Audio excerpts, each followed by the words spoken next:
now we're uncredible. Welcome to the Uncredible Podcast. My name's Jeremy, and I'm Uncredible. Let's get right into what's going on the Substack, and I've kind of drawn back a lot of stuff on the Substack. Still got 2 articles pending. I mentioned last week that I'm going to try to get the Little Miami 10K review up, as well as there's an article I've just been sitting on that talks about bad leadership in business and work. Basically, the dichotomy between the standard that leaders in the corporate world hold the people under them to, but then at the same time they don't hold themselves to that same standard. I just haven't had time to get in there and record the audio for both of those articles. I'll share a little bit about the training, but I've been primarily focused on working, which last 2 weeks I had 115 hours, 115 and a half, just under 60 hours a week. 2 days got canceled on each week, so that's going to actually go up in terms of hours. So trying to do the work and doing the routine with the running, like I said, which we'll talk about in a bit. So the Substack's taking a little bit of a back seat, particularly the article writing. When I say taking a back seat, I've also been trying to get as aggressive as I can about getting the clips out. These Uncredible clips, I'm starting to get a feel for how to crank them out a little bit faster. So that is, like I said in the past, I don't email these out because I think it's a lot, especially the way I'm doing it now. In the future, once I'm caught up, I will probably have a day when I have these come out. But for right now, I'm just producing the clips, creating a Substack post that has a list of each section so people can go through and just find what they want. And I've been slowly trickling them out to YouTube as well. So I'm trying to do, 3-4 episodes a week right now. I think I'm up to episode, I think I've got like 22 to the current, 22 to 29 done, and 1 through 5 I think are complete. And so there's this gap between 5 and 22, which I'm trying to clear, with like 2, maybe 3 episodes a week getting cut. I should close that gap a couple of months, maybe. I don't know. I guess we'll see. But yeah. So in terms of the Substack, just trying to. Yeah, we're gonna have issues with that today. So just trying to keep the clips coming and get caught up so that in the future I can just do the clips from this week. But right now I'm trying to do, the most recent episode as well as 2 or 3 more if I can. I did find a way to mass upload to YouTube, so that's helping out a lot. I'm trying to come up with a system to sort of make that happen on the regular. So it's getting quicker, but then there's the problem of releasing them. So like I don't like to do like a full mass dump into YouTube. So I upload them and then I slowly let them out onto YouTube, like 2 or 3 clips a day. Kick those out. I also started I've got some ideas for the Substack and tried something this week. Didn't really work out. Mostly time related. I kind of thought of it at the end of the week, and I'm like, I need to give more time to this, and then also be smart about how I roll it out each week. But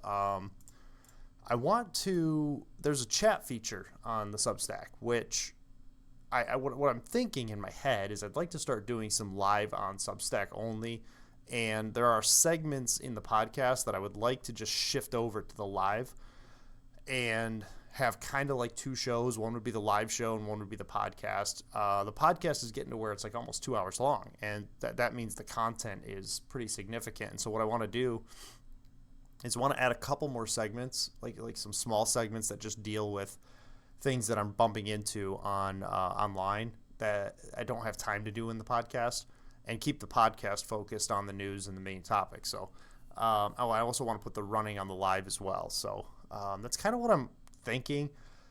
What I want to do with the chat is I want to have a topic. Like this week, it's definitely going to be the Andrew Wilson Candace Owens debate. I want to throw it out there and say, hey, jump into the Substack, tell me what your thoughts are on the debate, and then when I finally get to that topic, I'll have some interaction with other people that I can throw in there as part of it. So in theory, in the next couple months, maybe weeks, I'm going to start breaking that up a little bit. It'll still get published on YouTube as a separate episode. It'll be just the Substack, or it'll just be the live episode instead of all one giant episode.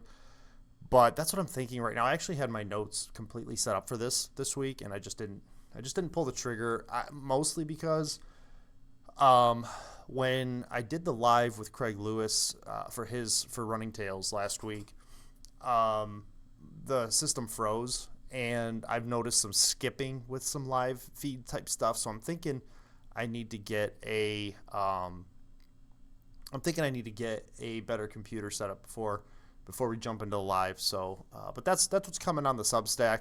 I said this last week too. I'm trying to get those other 2 articles out. Probably get one of them out this week, maybe 2. It just depends on how I feel in the mornings.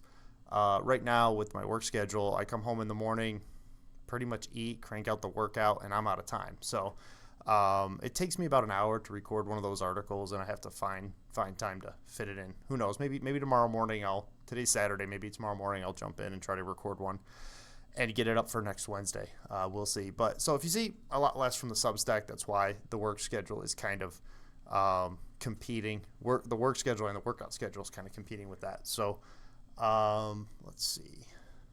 What I want to do next, I haven't done this in a while, but I do want to talk a little bit about a comment I got on one of my clips. I think this was from episode 22. It's a clip when I did the Tucker Carlson, J.D. Hall conversation, and originally I was going to throw this into a live, and then I thought, let's not do that.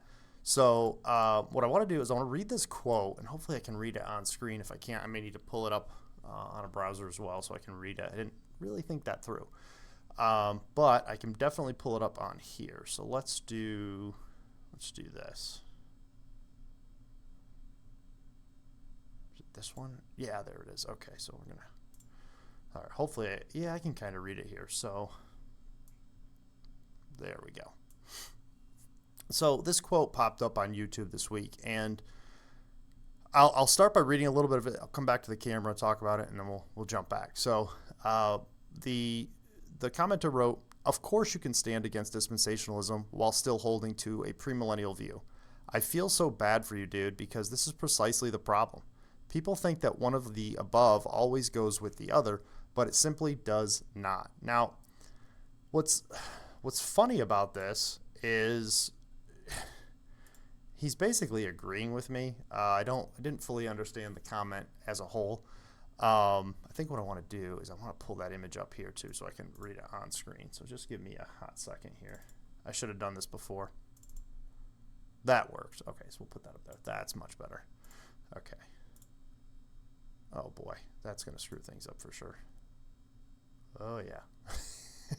So one of the things about running OBS like this, OBS Studios and another program I use look identical, and I just opened the other program. So, but this way I can have the quote up on screen while I do it. But he starts by saying, of course you can have a dispensationalist view of, let's do it this way,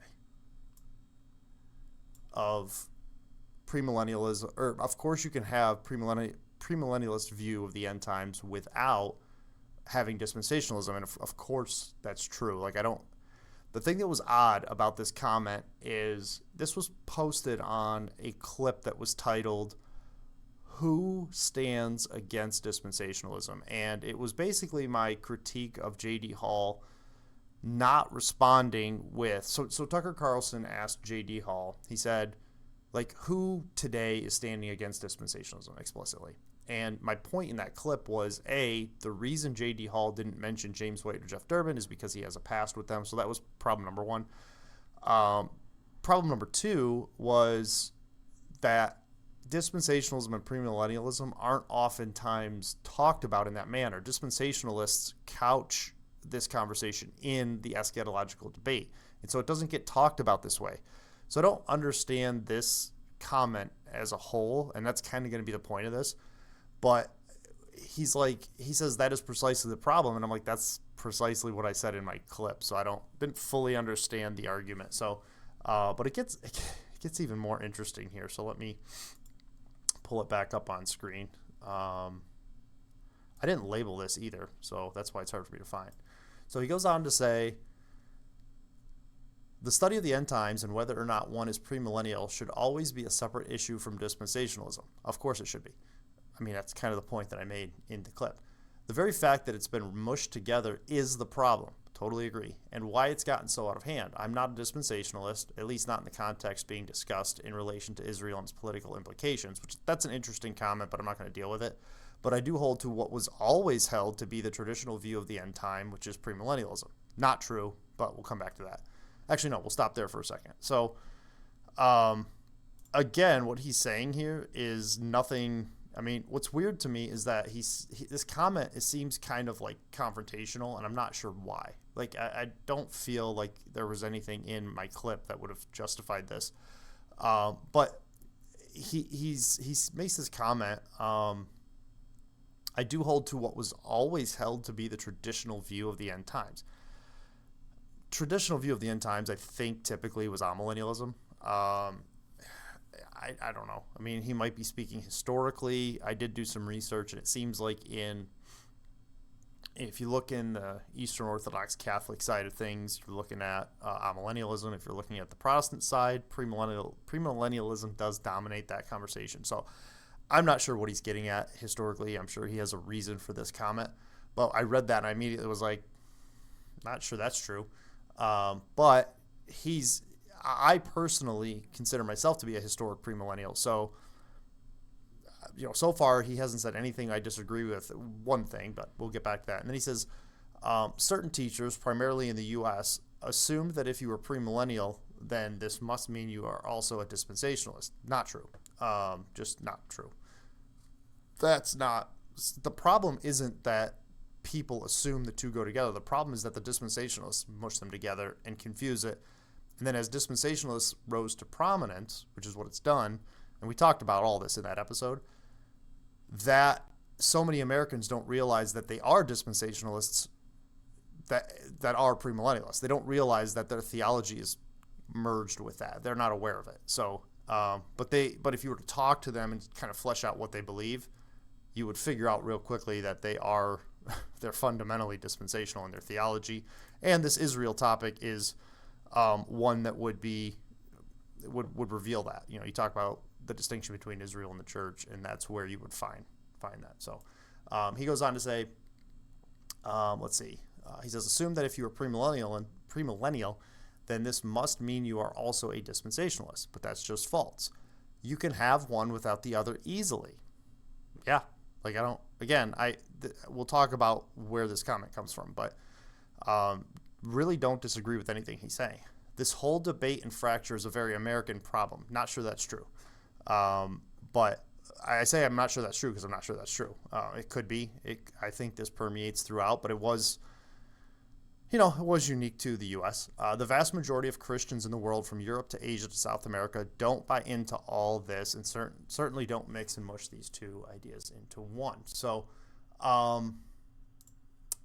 the weird thing about this comment, the thing that stands out to me, is the fact that it seems like he's disagreeing with me in the comment, and if you were to just read the comments, you would think that I said things that I didn't say in the clip. And I'm like, the weird thing about this clip is specifically I'm suggesting that Jeff Durbin and James White are the two most prominent theologians who would blatantly be opposed to dispensationalism, and they would critique it. I just don't understand the comments that I'm getting. And so, first of all, if you watch a full clip, something must have stuck in his brain and he didn't hear the rest of it. Because that clip, I would have expected the comments to be like, bro, how long have you been out of the game? This guy or that guy that I've never heard of. And there was, I think one person went in there and suggested I look somebody up. But the person he suggested I'd never heard of, and that makes me... There's two aspects to this. One, do they oppose dispensationalism? I'm sure there are a lot of people who oppose dispensationalism. I'm just sure that it exists. But then the question specifically from Tucker to J.D. Hall was of prominence. Who is well known who would fall in this category? And in terms of people I could think of, those were the guys, the most prominent who oppose it. Now, somebody put in the comments a name, which is what I would have expected if I was going to get any comments on that clip at all. It would be names of people that I had never heard of, maybe modern theologians that, are prominent now that I just haven't, I haven't dealt with stuff like this since 10 years ago. So that's what I would have expected from that. And I'm getting comments like this where it's like this would have been perfect. I would have understood this on the main episode, but on that particular clip, I'm just like, I don't understand what people are even watching. But the commenter seems to be disagreeing with me, and I agree with literally everything he said. If you watched my episode, I responded to him and I said, I don't really see anything here that I disagree with. I think you've stated the case the same way I would state the case. The problem very much is that dispensationalists don't talk about it in terms of that theological position. They talk about it in terms of end times. Is it very American thing? Probably. I don't know. I'm an American, so it's just ubiquitous with what I see.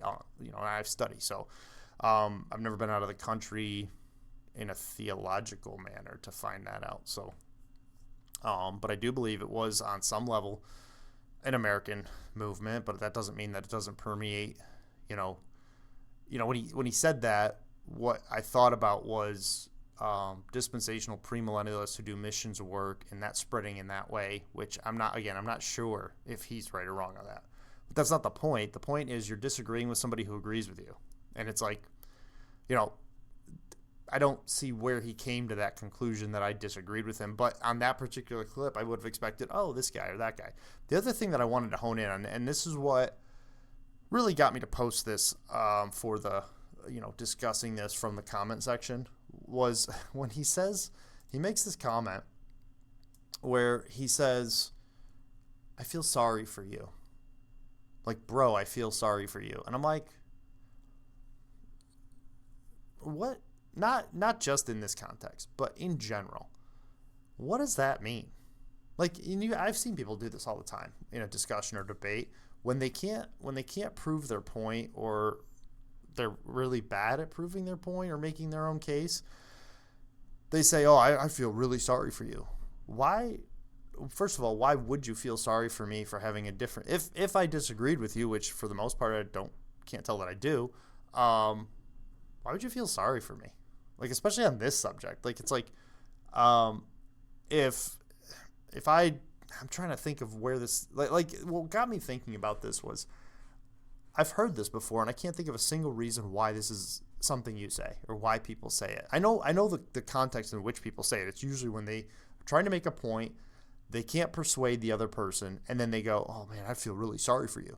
It's like, why do you feel sorry for me? Like, I'm not in a position where my life is affected by this belief or not, especially in my current condition is I don't really deal with this stuff at all. I happen to have a wide base of knowledge of this stuff, and that's why I commented on it. But it's not like it's something that if I took the other position or switched my view on it, I would all of a sudden be better off for it. And like, I'm in some sort of state of suffering because I don't agree with this guy on, which I do, which is also funny because let me put it this way. Most of his comment I agreed with. So I'm like, okay, cool. You just didn't listen to the video. Okay. Or if you did, maybe I even put in my comment, I said, maybe I'm so bad at communicating that you heard something else that I don't even believe. Like, somehow you believe I believe the opposite of you and we agree. So that's kind of a weird life choice to go after me for that. But then, like, we agree. So then I'm thinking to myself, in what context would somebody who disagrees with me on these things, like this dispensationalism, premillennialism, any of this eschatological stuff, would I feel sorry for them? I don't feel advantaged by it. I don't feel particularly, like it's affecting my life in a way that is just so dramatically different on this subject that I feel sorry for you. So it's like a weird guilt trip thing where I don't know. I don't understand it. I see this a lot though with people. It's like, I feel sorry for you if you believe that. I'm like, what? Okay. Like, you feel sorry for me if I believe that? Like I understand, I guess, like from a purely Christian standpoint. Like, if you felt sorry for somebody because they didn't believe in Jesus and you believe that believing in Christ would change their life in some dramatic fashion, that you would feel sorry for them. But it's kind of like ignorance is bliss. Like, I don't think, I feel sorry for you. I just don't, that comment, I don't get it. Like, do you really, first of all, do you really feel sorry for this person? Like a guy on YouTube. Like, what do you, like, you watched a clip on YouTube and you came to the conclusion that you feel sorry for this person. Like, what? And it's like, oh, I feel sorry for you. Like, let me put it this way. I feel sorry for people who are homeless. Like, that sucks, man. That's brutal. I feel sorry for people who are oppressed, because that sucks. And there's nothing I can do about it, man. But, like, I feel sorry because you disagree with me. I feel sorry for you. Like, it's like a weapon that people use that you can't really do anything with. And I've never found a context where in like a discussion like this, it would make any sense to employ that phrase. So, like, that's really what drew me to it. But ultimately, and I think I did this in the last, maybe I didn't, I don't know, the last time I did a comment, like from the comment section, it was kind of the same thing. It was like, no, this is on YouTube. Both of these were on YouTube. The last one I did too, a couple weeks ago, maybe a month ago, maybe 2 months ago. It's been a while since I've done a comment, but it gets me thinking, like, does anybody actually watch the clips? You know what I mean? Like, it's like this clip, if you were to look this comment up, it's titled, "Who Stands Against Dispensationalism?" The clip is me suggesting that J.D. Hall should have mentioned James White and Jeff Durbin as the prominent people who do that. And the comments I would expect would be, maybe I have a wrong, James White is stupid, or why would you pick Jeff Durbin? He's not anywhere near as prominent as this guy, or I can't believe you didn't mention this guy who's, whatever. Like, that's what I would have expected in the comment section. Not this. I don't understand this. It just doesn't make any sense to me. And it makes me wonder, like, are people even ingesting it, or are they just like getting riled up before they click on it, waiting to hear something they just like part of me wonders if he listened to the whole thing, or if I said something in the clip that just could be interpreted a different way. But yeah, I mean, one other thing I'll mention is there was somebody who did put, like, what would be, posted the name of a person that I never heard of, and I went to it, and my contention with that suggestion is that the guy's not very prominent. Like, I was like, I've never heard of this guy, so I looked him up on YouTube, and I was like, this guy's not, like, I don't know, he's got as many views as I have, and listen, I'm not prominent, so just kind of weird. I mean, I'm sure the guy's great. I'm sure it's like your pastor of your 100-person church is not prominent enough to fit what I think J.D. Hall was being asked by Tucker Carlson. So that's why I wouldn't pick some random guy, But I appreciate being told about somebody who maybe down the road will be prominent enough. That'd be great. But as far as I can tell, I still think I'm correct on but Jeff Durbin and James White. But the whole point is the clip should be garnering names and things like that. I think one other quote or one other comment on this was like, the reason I reject it, and I'm like, oh, great, sure, but also that's, if the clip said, why do you reject dispensationalism, that'd be great. But and I think maybe that commenter didn't read or didn't listen to the episode. He just read who stands against dispensationalism, and I think he was just like thinking that's what the clip was about, so he just jumped in and said, I do. Like, okay, cool. But people are weird. It's the comments I've gotten on YouTube specifically on my videos, the more that I'm cranking them out, are very strange. Very strange. Makes me wonder about, like the one I got seemed like it was a foreign, like somebody from Pakistan or something, and that's the other one I commented on and did a discussion on. But that person also didn't seem like he listened to the whole clip. So it would help if they were like, at 4:55 you said this and that was wrong. We could address that. But the whole I feel sorry for you thing, it's like whatever. So I guess what I'll do is I'll give some suggestion. If you're gonna be driven to comment something disagreeable or argumentative on social media, maybe read the whole thing or listen to the whole context of the thing before you comment. Maybe go in with a slightly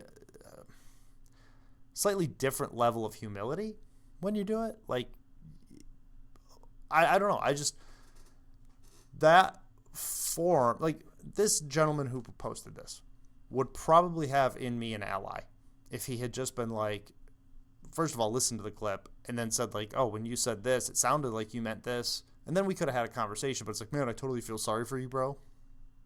Okay. Don't listen anymore then. I don't care. Nobody else is listening. Why are you listening?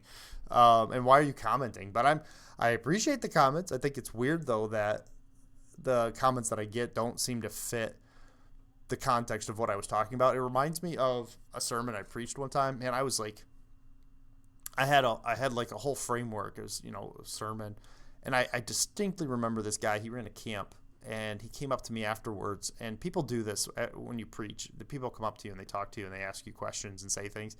And this guy came up to me and he goes, yeah, you know what I got out of it? And then he proceeded to tell me what he got out of it.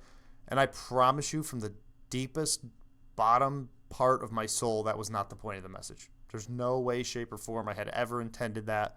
It was so bizarre that I even went back and like replayed the sermon to myself to go, how did he come up with that? But it's almost like I said, open to this passage. He opened the passage, read it, decided what he wanted to get from it, and didn't even hear my sermon. And that's fine. I mean, it's like church people would be like, oh, well, God was speaking to him, the Holy Spirit. You just weren't listening, right? And at that moment, the level of arrogance and pride that's involved is astonishing. That they don't, that it's like somebody spent a whole week or more preparing to study a passage and share the details of it. And you, rather than listen to what that person spent time studying, decided to, while they're telling you about it, ignore them, right? And come to your own conclusion just between you and yourself. That's wild, man. That's something. Of course, they would couch it in terms of like the Holy Spirit was speaking to me and all that, and that's fine. But it's definitely telling that people kind of seem to just come to their own conclusions before or without listening to the content that they're consuming, which is really weird, right? It's really weird. So anyway, it's been a while since we've done from the comment section. So there's that. Let's shift our gears now and get into our weekly training log. And I want to remind you that I'm using that Final Surge app, and I'm just promoting that because I think it's great. And it's continued to be great. The way I'm creating my training plans right now is each week I'm copy and pasting my notes from Final Surge. Each day I talk about in Final Surge, I just write some notes about how I feel, what's sore, what hurts, how it went.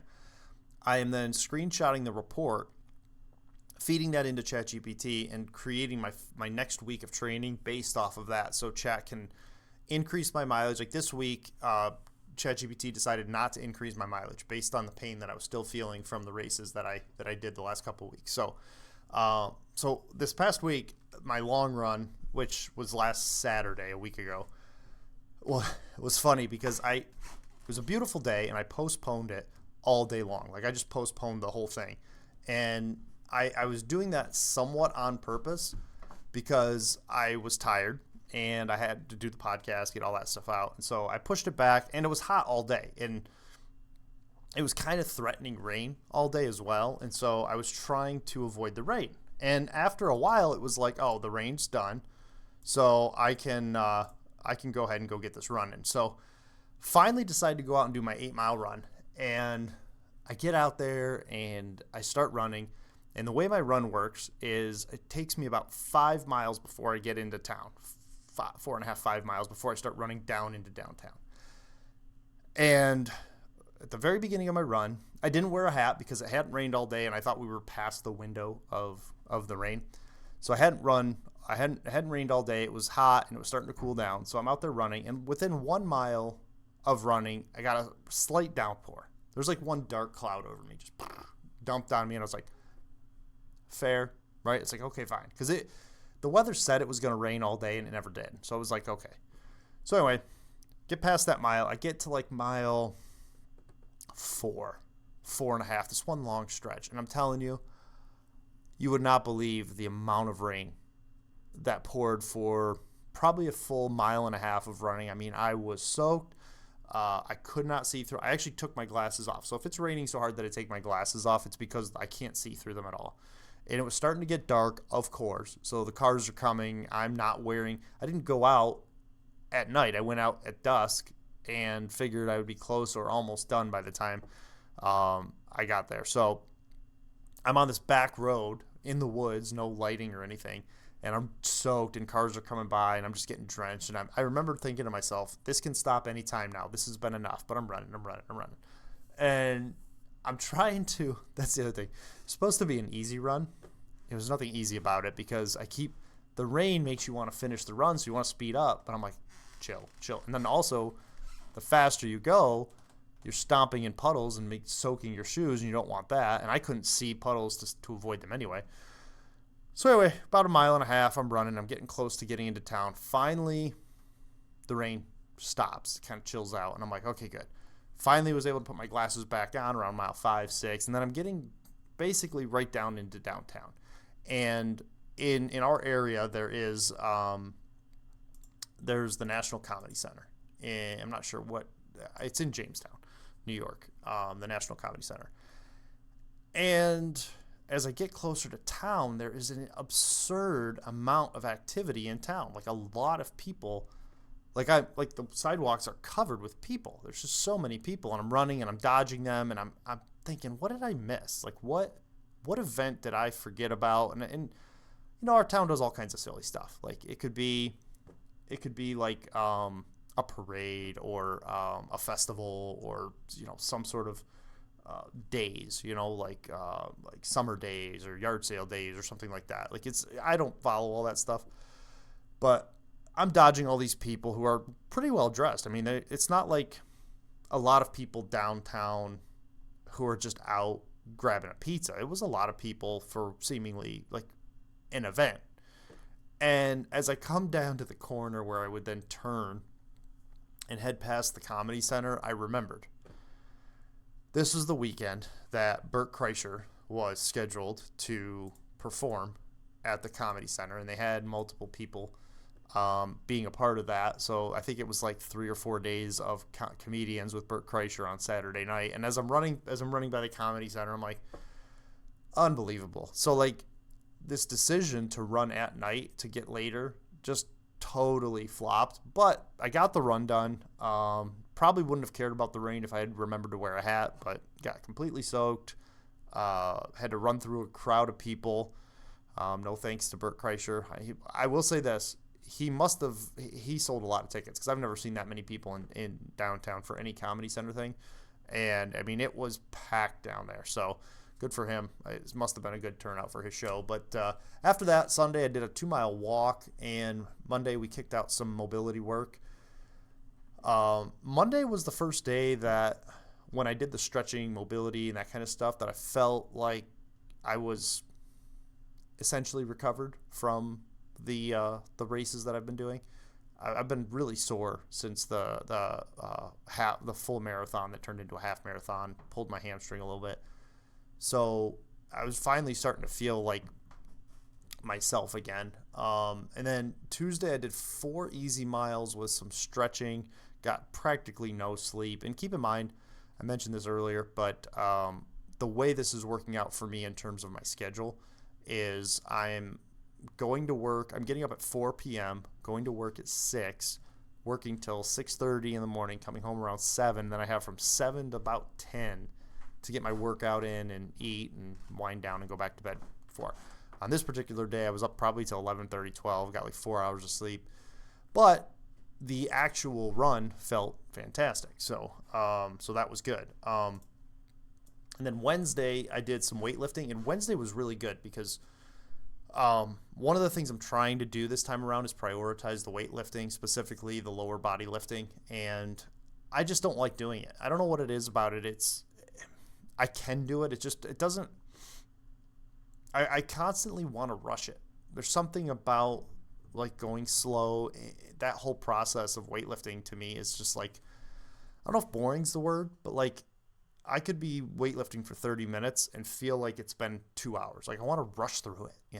And every time I look at my watch, it's like, oh, you've only been going for 15 minutes and you're like 3 workouts in. So it's actually going fairly quickly and it's not taking a whole lot of time, but in my mind, I'm like rushing it for some reason.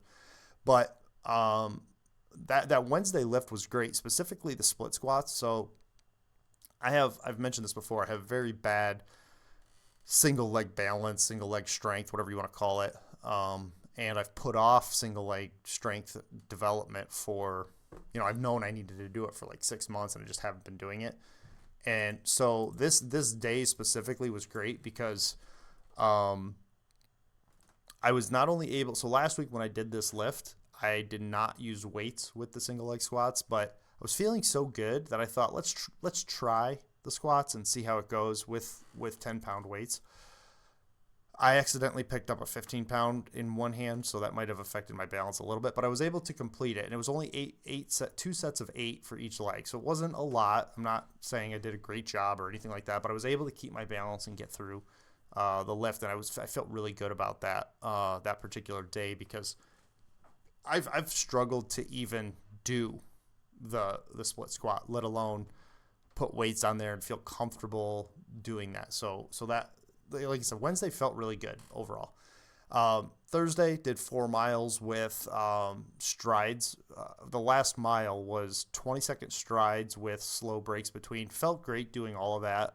Was able to get up to like a pace of about 740 during the 20-second strides and then back it down. So overall, it just went really good this week, and I'm feeling more and more recovered. Still have some soreness in this right hip, groin area. It's just kind of comes and goes at this point. But yeah, I mean, my takeaway this week is really started seeing the benefits of recovery. So still some right side soreness, like I mentioned. But everything else feels great. I'm really looking forward to upping my mileage for this Marine Corps marathon training. Technically, this was week 3 of Marine Corps training. I hope I have that right on the clips. But yeah, we've got, I think tomorrow marks 70 days to the Marine Corps marathon, which is roughly 10 weeks. So hopefully I'm feeling good enough to where we can start upping the mileage. Rod, who is going to be doing this for his 30th consecutive time. I think it's consecutive. Rod has started his training, and he's looking pretty good too. He's been texting me some of his stuff. I'll put a link to that article in the show notes, why I'm doing the Marine Corps marathon. But yeah, training's going well. Really cannot say enough about Final Surge and that app, because merging that with AI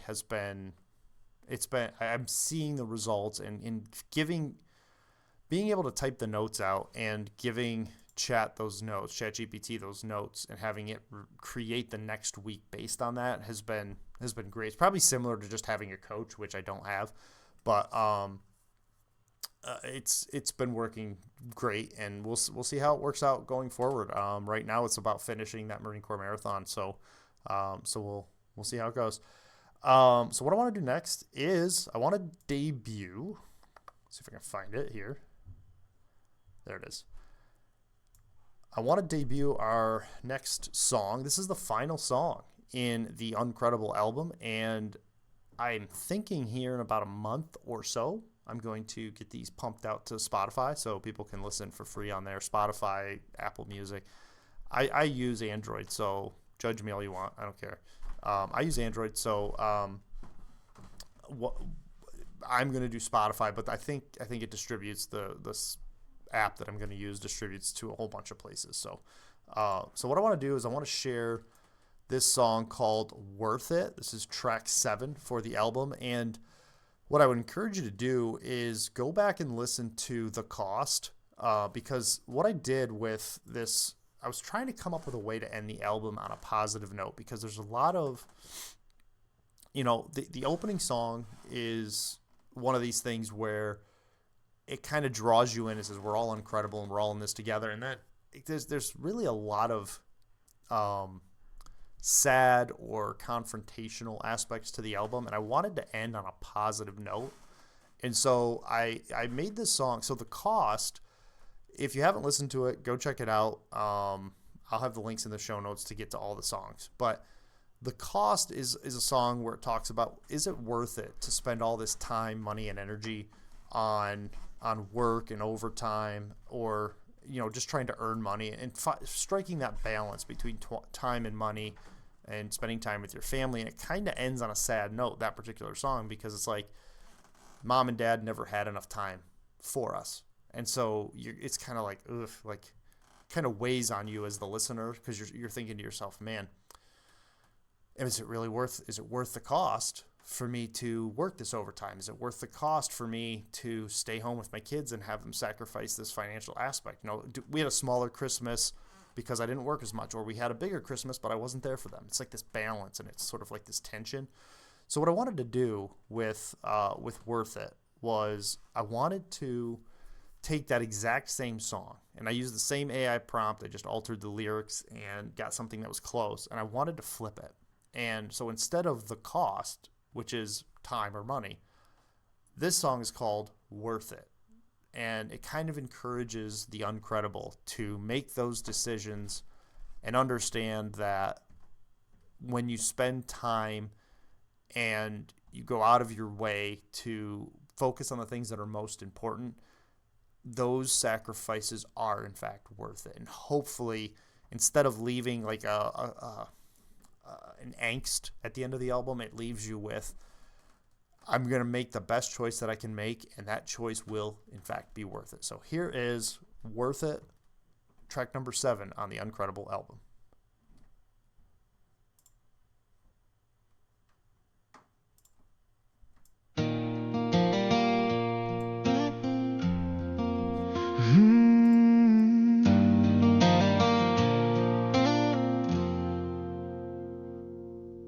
Daddy, I had fun at the carnival. Me too, son. It was really great.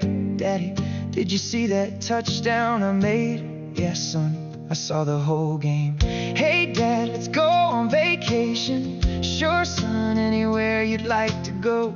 Can we visit family for the holidays? Of course, maybe we can stay an extra day. Hey, Dad, wanna work on the car? You bet, kid, I'll be out in a minute. Hey, Dad, I asked my girlfriend to marry me. She said yes. That's great, son.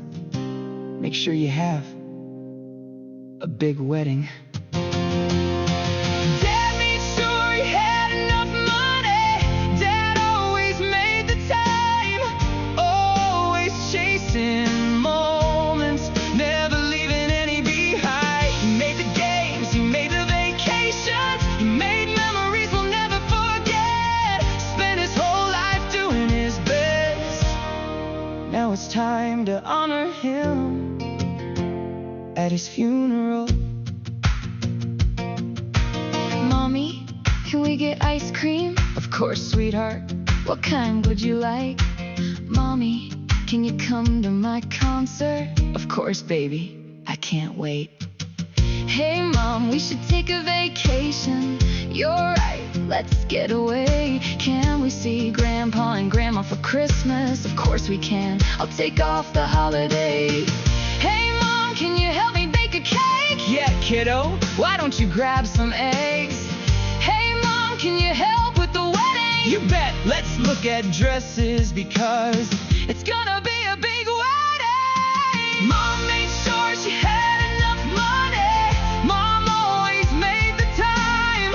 Always chasing moments, never leaving any behind. She made the concerts, she made the vacations, she made memories we'll never forget. Spent her whole life doing her best. Now it's time to honor her at a funeral.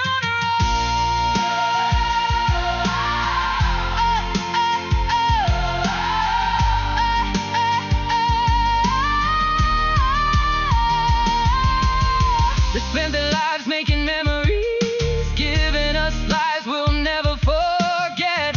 Every hour made a memory, every dollar made a moment. We look back and think it was all worth the cost.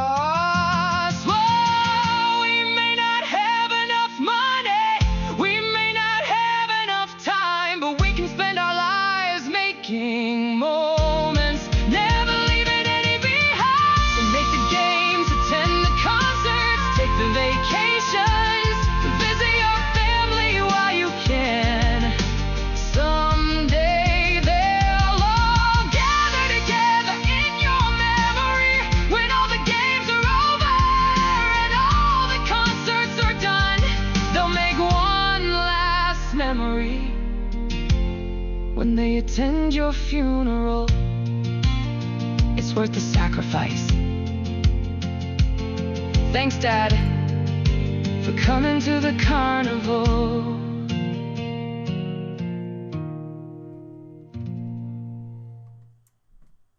So that is the debut of track number 7 on the Uncredible album, Worth the Cost, or Worth It.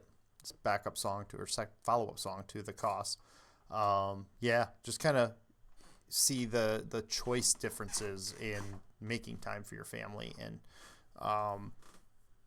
just instead of having a negative view of never seeing your family until you're at your funeral, that song kind of looks at it and says, hey, we're at your funeral and we're honoring everything you've done and we appreciate it and want you to know it was worth the cost. So that is track number 7. Let's go ahead and shift gears now, and let's get into our Uncredible take on what's going on in the news. And the news story I wanted to talk about today is this article that I found on the AP. This has kind of been an ongoing conversation for a little while now. I'll read the headline. It says, now link, there's 2 articles specifically that I'm going to link to for this conversation, but this headline was, YouTube joins Meta in appealing a jury verdict that faulted them for user social media addiction. Now, it's probably best that I just go ahead and read. I'm going to switch cameras so that I don't look as so stupid reading this. But I'll read the headline here, and then we'll talk a little bit about this conversation. So, YouTube has appealed the verdict of a landmark social media addiction lawsuit in Los Angeles, seeking to challenge the jury's determination that the company designed its platform to hook young users without concern for their well-being. So they lost a case. I think it was Facebook, or I guess Meta, Instagram, and YouTube were specifically the ones I think that were at the focus of this. It says the case centered on a 20-year-old woman who said she became addicted to social media as a child and that it worsened her mental health struggles. The jury found that negligence, both by Google-owned YouTube and Meta, was a substantial factor in causing harm to the young woman, identified in court by her initials KGM. So this lady specifically sued Meta for the addictive aspects of their platform. The jury awarded her $3 million in damages and recommended an additional $3 million in punitive damages. So $6 million. We'll talk about that here in a minute. But this lady got $6 million for this, and goes on to say Meta and Google had each filed post-trial motions seeking a new trial. The trial judge, Carolyn B. Cool, denied those motions in early June. One of YouTube's core arguments during the 5-week trial was that its platform, which offers video sharing and streaming, is not a social media platform. So that seems like kind of a lame defense there. Basically saying that that the social media aspects weren't, what's that fall here? So it kind of sounds like YouTube's trying to get out of it. If I'm reading this right, I might not be, but I suppose the same would be true of Instagram in that case. But let's see. It says lawyers for both YouTube and Meta also consistently posed questions throughout the trial about whether the evidence and arguments encroached on legal protections for tech companies around content posted by third parties. So if I'm reading this correctly, should YouTube and Facebook be held responsible for the content that is posted? So was she addicted to the platform or the content on the platform is what they're kind of arguing. Like, we're kind of in a weird place at that point is what they're arguing. Let's see. Was there anything else I wanted to read off of here? I don't think so. Let's see. The plaintiff's lawyer instead focused on the design features like autoplay functions, and they argued could lead to more long-lasting, less intentional use of the platform. So if you've ever been on, YouTube or Netflix, Instagram, whatever platform you're on, and you've gotten that thing where it's like, are you still there? Are you still watching? Do you want to continue watching? You have to click OK. That annoying feature is thanks to this lawsuit, I'm sure. And so I remember reading, there's a link you can click on from that article that goes back to the original case where it talked about how she had a rough family life. And what I wanted to discuss in today's news topic, though, was this idea of social media addiction This case focused primarily on children, young people, and I wanted to discuss who is to blame when somebody takes a product that is created and uses it to the point where they become addicted.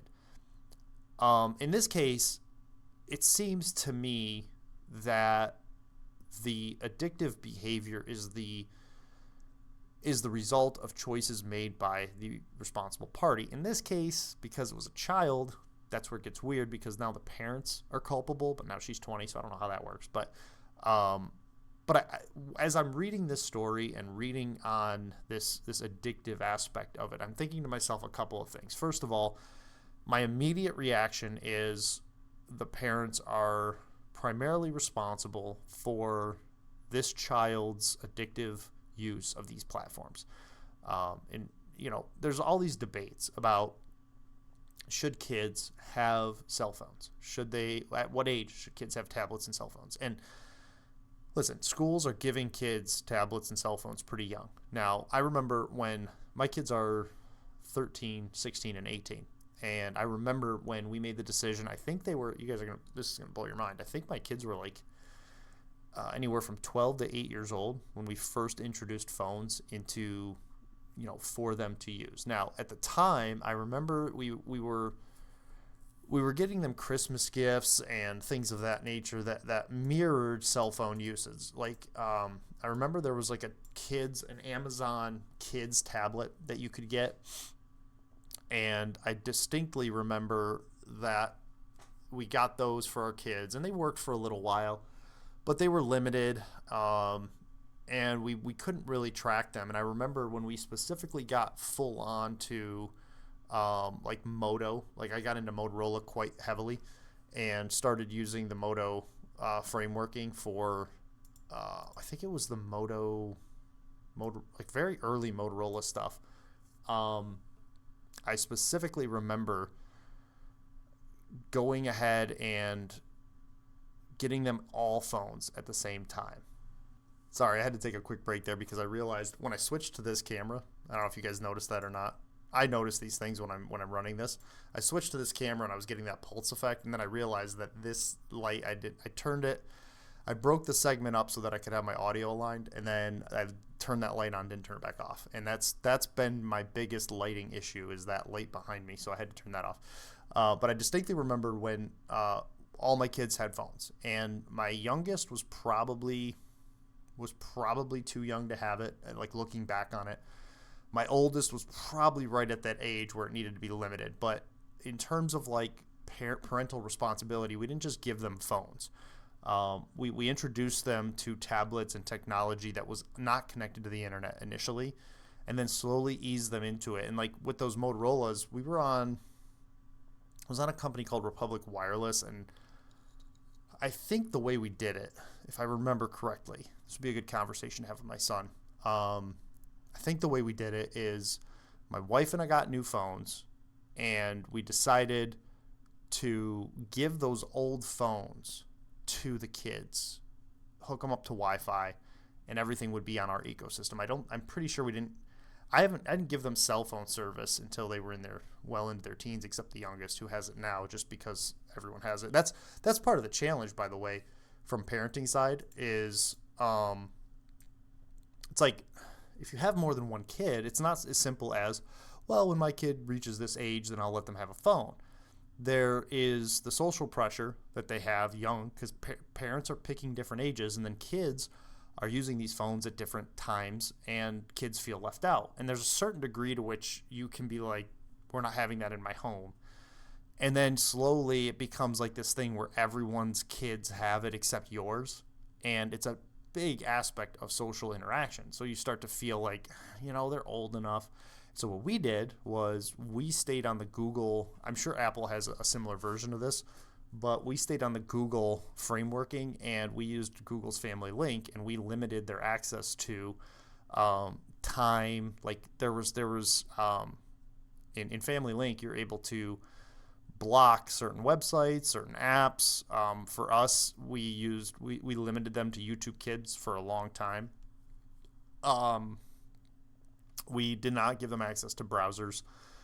But for the most part, we tried to limit it. And then the best thing I thought about Family Link was you could limit their time usage. So we typically had a time usage of like 3 hours a day, which is a ton. But we found our kids using the phones before and after school for about an hour. And then that extra hour, they had to ask permission. And it was like, when you hit 3 hours on a school day, you're going, hold on. Now on a Saturday, hit 3 hours and you're like, oh, well, it's a Saturday. So, but you're making conscious decisions every single time.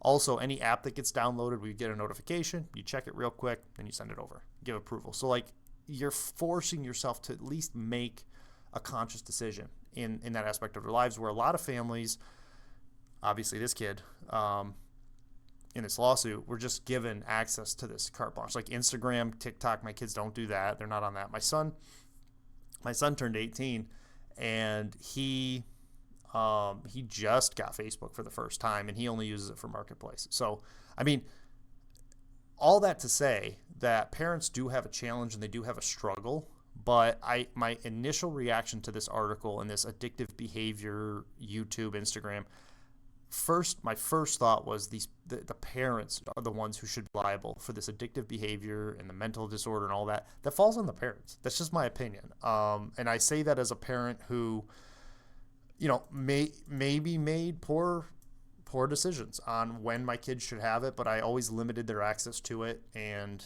my wife and I had disagreements on that throughout their childhood, and now they're getting older and making those decisions. But like social media specifically, my kids have not been allowed to use it. So YouTube has been our biggest problem, because a lot of kids are on YouTube, and there's a lot of fun stuff that kids like to do on YouTube. And when you give your kids access to YouTube, it's like they almost automatically get access to create. And so we went through a phase where we were like, you're not allowed to post videos on YouTube. Like, you can stream a video game you're playing, just direct stream it to YouTube. And I get an email saying, oh, your child just posted a new video. They want me to watch it. I'm like, so it's like, you can't do that. It's as kids, you can't do it. But we had those conversations actively. And the reason we were able to have those conversations was because our kids were tied to, they were tied to us, and we were watching it nonstop. And so when I was reading this article, my initial thought was, who's responsible, right? And you feel for the kid, right? Because I didn't read the whole case, but you feel that real damage was done, and didn't have an easy home life. And the argument is that YouTube and Meta were targeting kids, and they knew that the addictive behaviors would come from it and this sort of thing. Let's just say they did.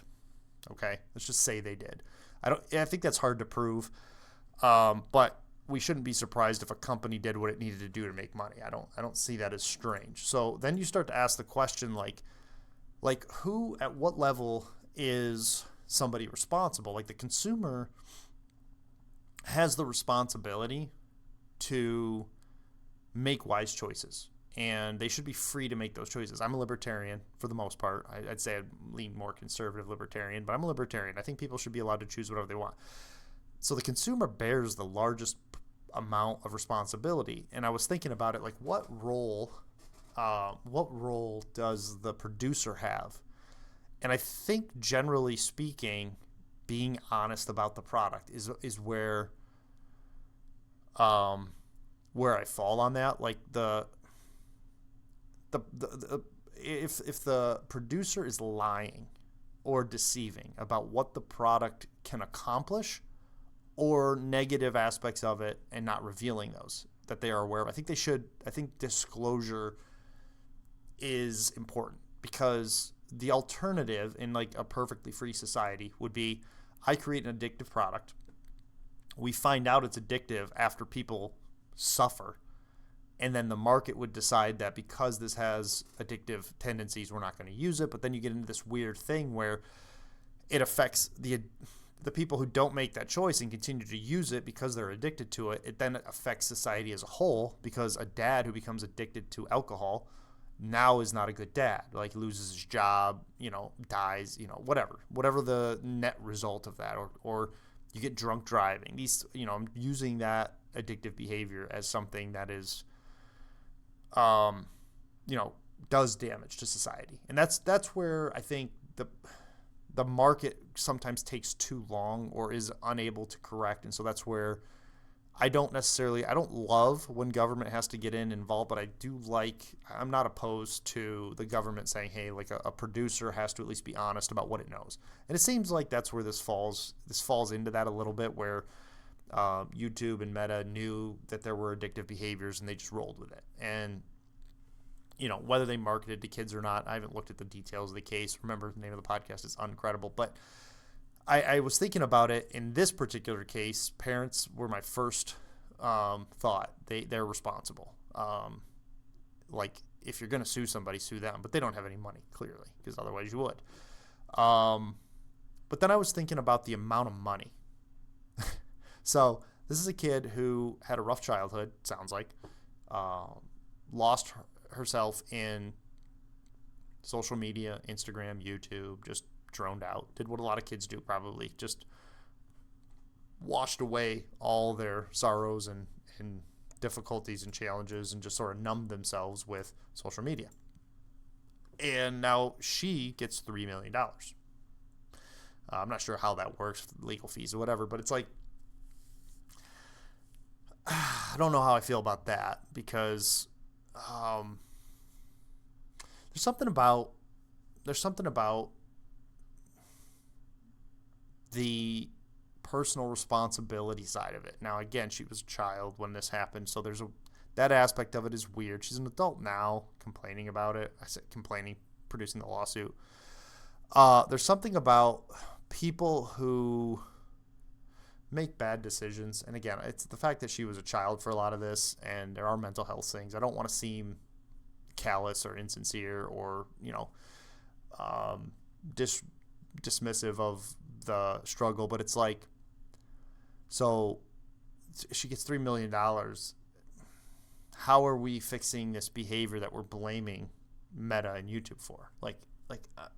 There's something about, like, part of me thinks that this person is going to continue just living off that $3 million and staying addicted to Facebook and YouTube and Instagram, just continuing that. And it's like, I don't know. I like that.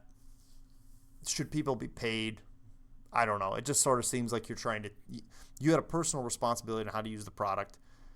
You didn't use it that way, and now we're going to pay you because you were irresponsible with the product. I don't know.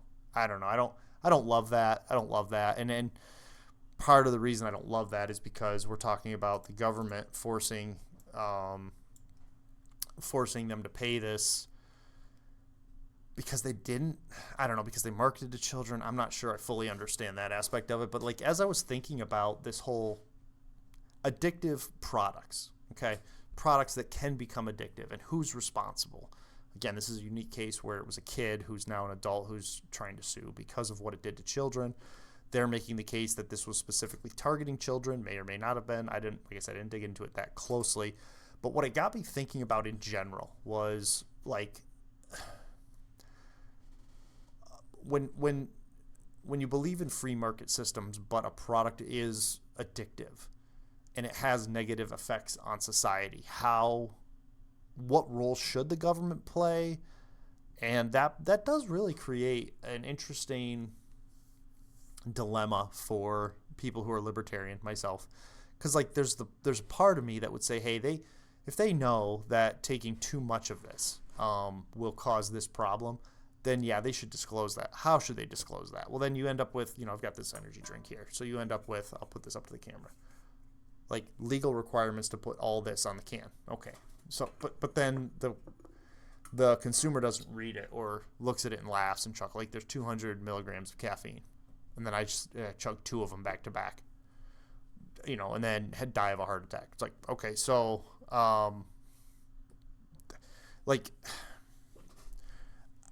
there's still that personal responsibility. Like, so if I do that, right, if a number of people do that, and then should energy drink companies be required then to put 1 a day on there? I don't know.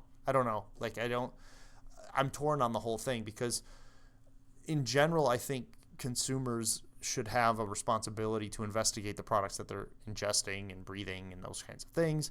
However, I also know that companies are willing to take advantage of consumers. And so there does have to be this balance where the government comes in and says, hey, you made millions of dollars with this because your product is addictive by nature. And so we have to kind of curtail that.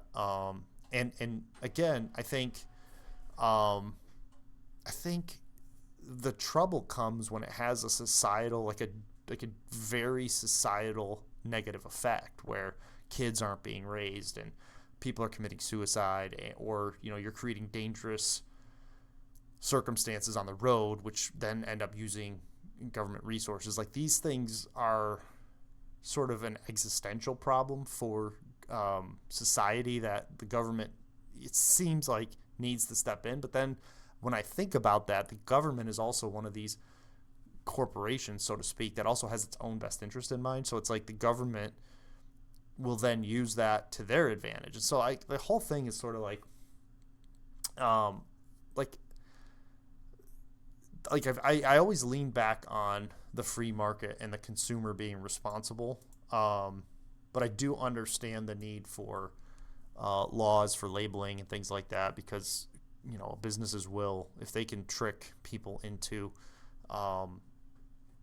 doing things, addictive behaviors, then the consumer is not purchasing it of their own free will. Their mind is being altered by the thing, and that's where it gets weird. And Instagram, YouTube are ad-driven funding. So for them, they're going to report that, like, say you've got 10 million kids who are addicted to watching YouTube, and so they're just mindlessly watching it. They're going to report back to their the people who pay for the ads and say, hey, you got 10 million watches. We took your ad to 10 million people. And then the revenue comes in, and it just creates this revenue stream that's sort of like, it's very little different than bots at that point, right? Because you're just, kids are just mindlessly watching this stuff. So it's a weird thing for sure. It's an interesting conversation. But then I went from that to, personal responsibility. So what role should the government play? What role should the producer play, and what level of responsibility should the consumer have? But then I started thinking about other products that have addictive tendencies, and like how it's similar, and a couple of things I put on here was like alcohol, guns, sugar, caffeine. I don't know why I put guns on there. Why is guns on there?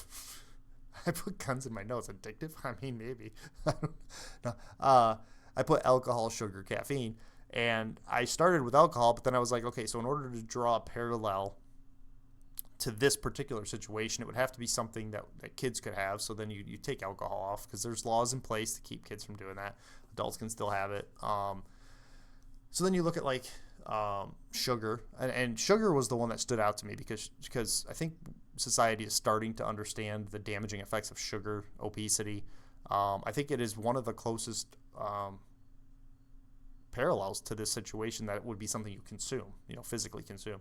And sugar is just it's addictive. It has negative societal impact. And the fact that it's addictive, it keeps people coming back. Well, you get addicted to it. And sodas and sugars, cookies, all this stuff's all bad. It has negative depression. A lot of that stuff can stem from a poor diet, which is sugar, right? So then you ask yourself, so should a kid who becomes obese early in life, contracts diabetes, and because his parents weren't there, and instead of social media, he or she gets addicted to sugary drinks and sugar foods and bad, Oreo cookies and all this stuff. Should Pepsi and Oreo pay him $3 million because of the depression he has from the sugar and the weight gain and the shortened lifespan? Like, is that their responsibility? And like, as a kid, or is that his parents' responsibility who kept buying this stuff and putting it in his hands, his hands? I don't know why I'm saying his, but putting it in the kid's hands. That's all that the kid had to eat, right? Something like that. And I think similarly, it's marketed to kids. So that's one of the arguments here. So I was trying to draw like the closest parallel. And sugar was the one that I landed on, that was like, would we the answer to this is yes, but would we hold companies like Kellogg's, for example, responsible for kids' obesity and health risks, health issues, whatever, because they marketed their addictive substance to children? Like, and again, I look at this like 3 tiers. Like, what role does the government play? What role does the parent play? What role does the consumer specifically play? And, you would look at that and you would say, if you just fed your kid sugary cereals and, marshmallows and, carbs their whole childhood, you'd kind of look at the parent and go, bro, like, what are you doing?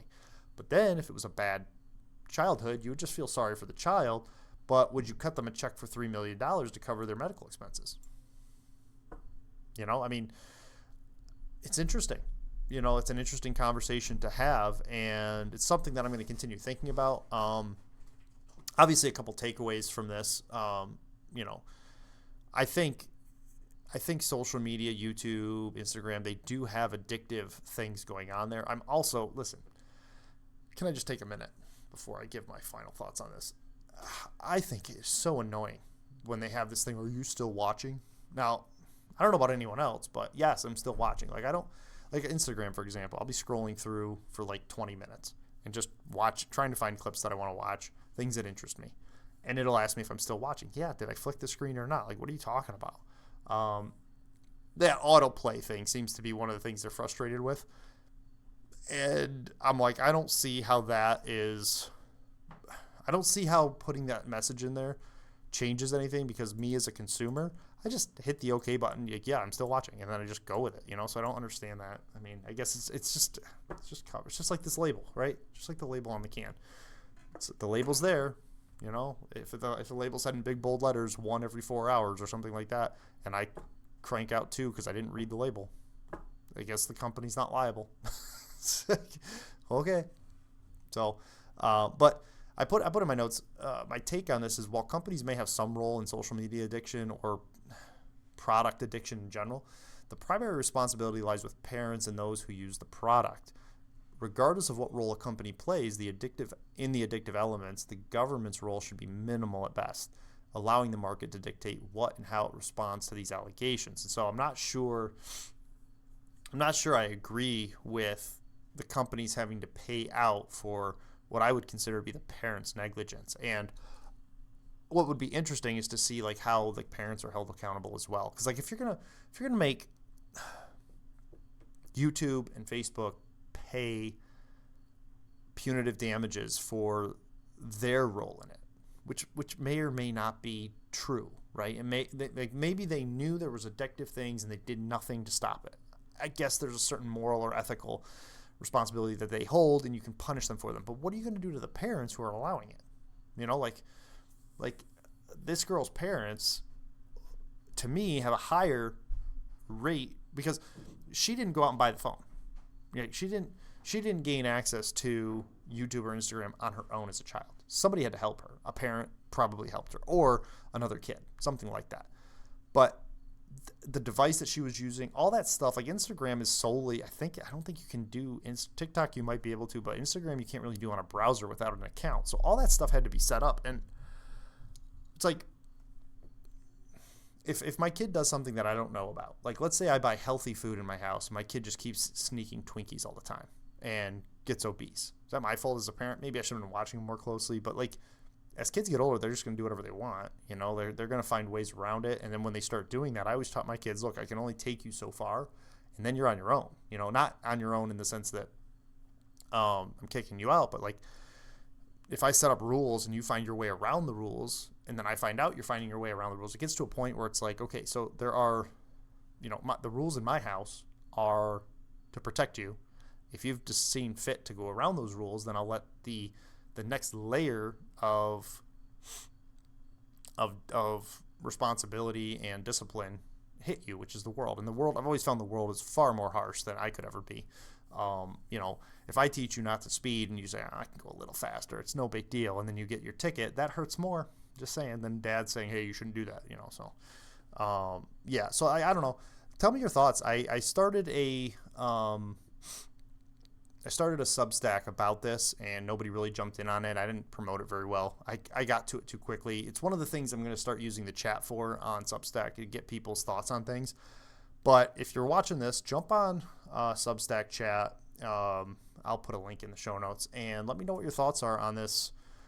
You know, the addictive nature of social media or other products, and what role the company should play, how the government should be involved, if at all, and adults. In the case of kids, what role should parents play, and should the parents be held accountable, and to what degree? So that is our what's going on in the news. Now let's shift over to our main topic and look at the world through an uncredible lens. All right, and for our main topic, I wanted to get into a little bit of a conversation today about using AI as a tool. And this kind of comes out of a report. I don't know if report, it was an email notification I got, and it generated some conversation on Substack specifically. But it's been going on on a lot of different platforms where they're trying to figure out how to keep AI from just overtaking these platforms where people like Substack specifically has video, audio, mostly writers. And I saw this on medium.com when I was working with them. And now that I'm on Substack, it's starting to come to Substack as well. And Substack seems like they're trying to have a level approach to it.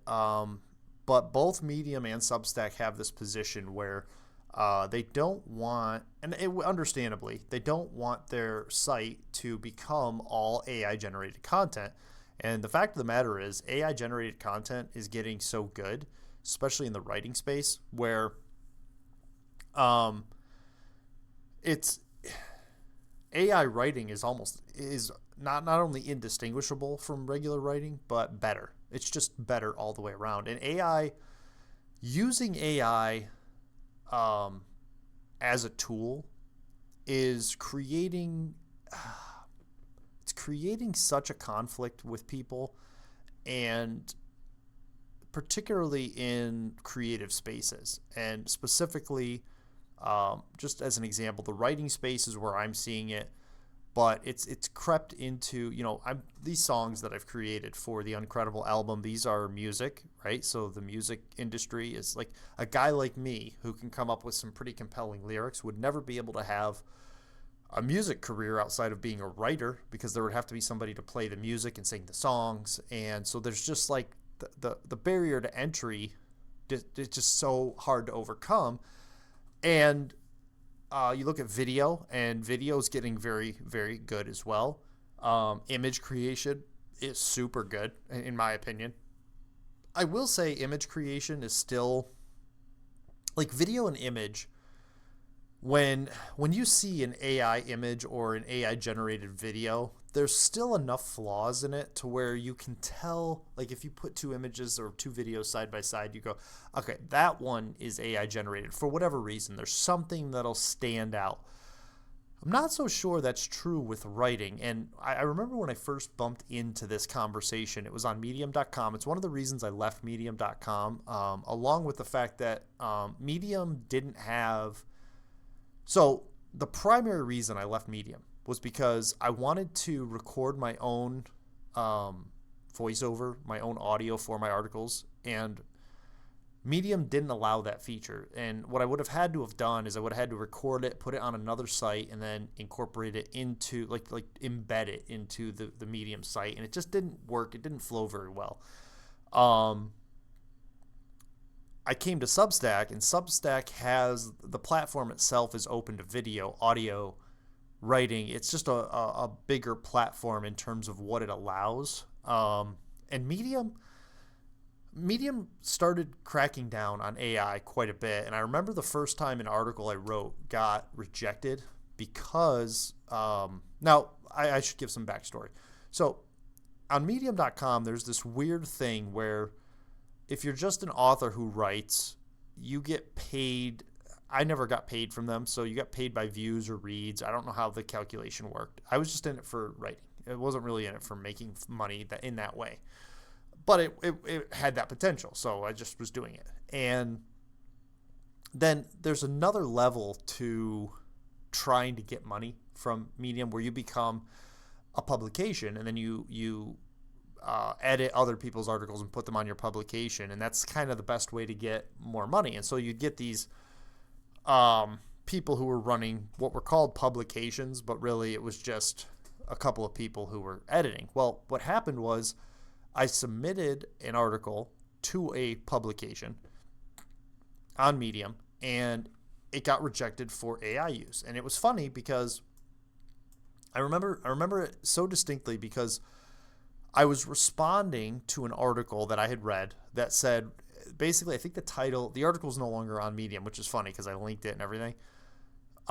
It said, I think the title was something like "Why I Don't Use AI and You Shouldn't Either." So I wrote a counter argument why I use AI and you should too. And in that article, I was kind of making the case for using artificial intelligence in your writing, but not to actually write the articles. And this is where AI is creating this strange dilemma in the content creation world, where essentially people who just have ideas and can write a half-decent prompt can create something that somebody who studied years of writing and fiction authors and things like that would have taken decades before to write. Now AI can just crank, like you could say, like, write me a fiction story, 200 pages or 1,000,000 words or whatever you want on this subject, and here's an outline: chapter 1, chapter 2, chapter 3, chapter 4, chapter 5. And AI will crank that thing out for you. And it might even help you go through and structure it, and you'd have an entire book written in like a day.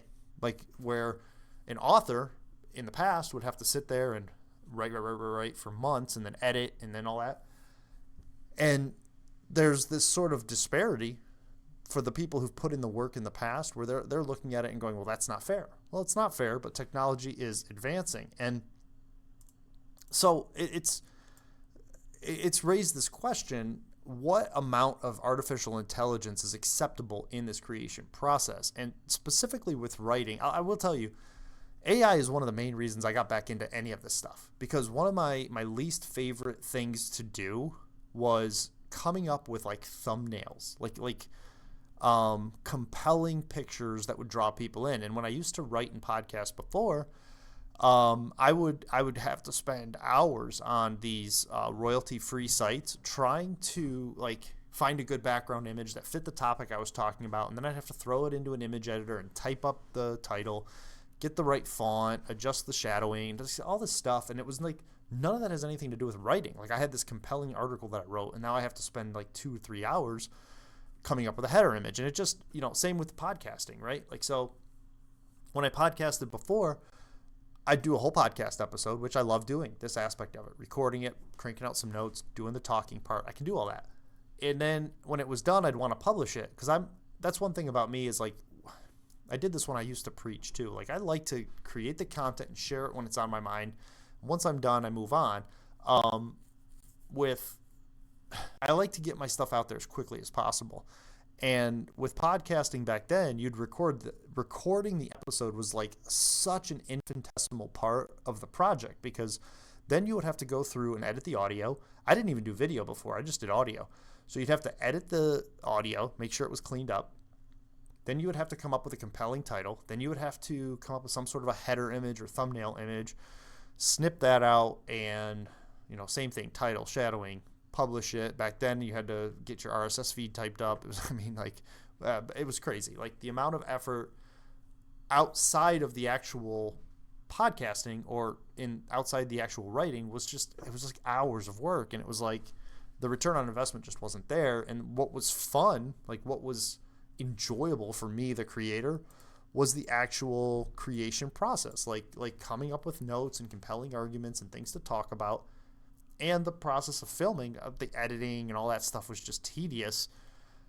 AI has pretty much eliminated those tasks. Like, if you look at my my clips or any of these podcasts that I put out, the thumbnail was created by AI. I'll throw a couple images in there, give it a few ideas, it cranks it out, I drop it in YouTube, we're good to go. Same with the Substack articles. I'll write the article, I submit the whole article to ChatGPT and I say, clean it up. A lot of times I have to go back through and fix it because it'll go too far and take my voice out of it. So there's a little bit of that.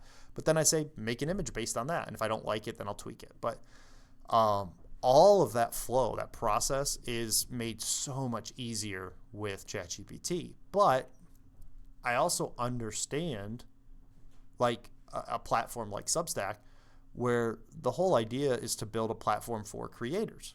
And if people are just saying, hey, write me 100 articles, I want to post 2 a day, I want them to be on these subjects, draw from sources on the internet, and I want them to be roughly 500 to 800 words long, and, crank them out. It'll do it. It'll spit it out. And then all you would have to technically do is, as the creator, is read them and adjust them accordingly each time. So you could definitely like crank out fully AI generated content. And obviously there's a point at which that becomes, for the platform, what the creators don't want is to have to compete with AI, which is unfortunate because they're going to have to anyway. But then it creates, so like there's one end of the spectrum where you have the potential of people just saying like, probably the worst case scenario is if I went into ChatGPT and said, hey, this week I want you to look up what's trending on Twitter, Instagram, Facebook, YouTube. Give me the 5 most trending things. Boom, it cranks it out.